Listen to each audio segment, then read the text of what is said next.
الرحمن الرحیم نحمدہ ونصلی ونسلم علی رسولہ الکریم۔ مسجد میں سنت کے مطابق داخل ہونے کا طریقہ۔ مسجد چونکہ ایک اللہ کا گھر ہے،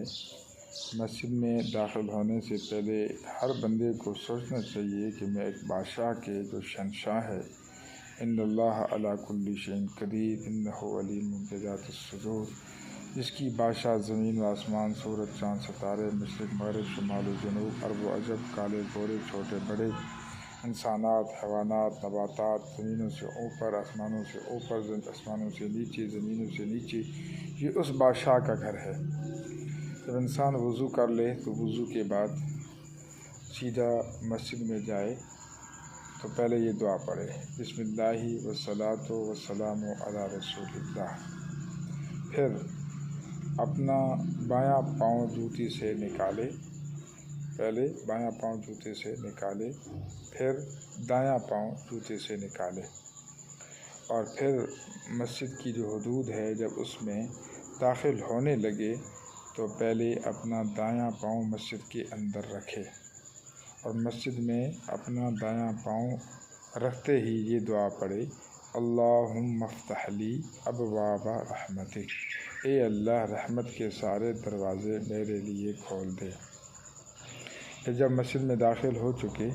تو ساتھ ہی جب داخل ہو تو یہ نیت بھی کر لے اعتکاف، نویت الاعتکاف ما دمت فی ھذا المسجد، جس کا معنی کہ اللہ میں جب تک مسجد میں رہوں 10 منٹ، 15 منٹ، آدھا گھنٹہ، تو میں اعتکاف کی نیت کرتا ہوں۔ تو یہ نفلی اعتکاف کو تھوڑے وقت کے لیے بھی جائز ہے، تو اس میں اعتکاف کا ثواب بھی شامل ہو جائے گا۔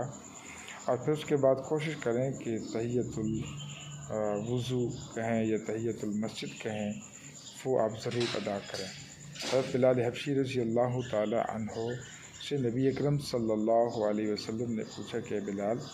میں جب اللہ کے پاس عرش پہ گیا، جنت کی سیر ہوئی، تو میں نے دیکھا کہ آپ کی آواز جو ہے چلنے کی وہ جنت میں سنائی دے رہی ہے، تو آپ کیا کرتے ہو؟ تو بلال رضی اللہ تعالیٰ عنہ نے عرض کیا کہ اللہ کے نبی، میں باوضو رہتا ہوں، جب وضو ٹوٹ جاتا ہے تو وضو کرتا ہوں، پھر جتنی توفیق ہو 2 یا 4 یا 6 رکعت نوافل ادا کرتا ہوں۔ تو نبی اکرم صلی اللہ علیہ وسلم نے فرمایا، یہی وہ عمل ہے جس کی برکت سے آپ زمین پہ چلتے ہو، مکہ کی گلیوں میں چلتے ہو، اور آپ کی قدموں کی چاپ، قدموں کی آہٹ آسمان پہ، عرش پہ، جنت میں سنائی دیتی ہے۔ تو ہم بھی کوشش کیا کریں کہ باوضو رہیں، مسجد میں داخل ہوں، تحیۃ الوضو ادا کریں۔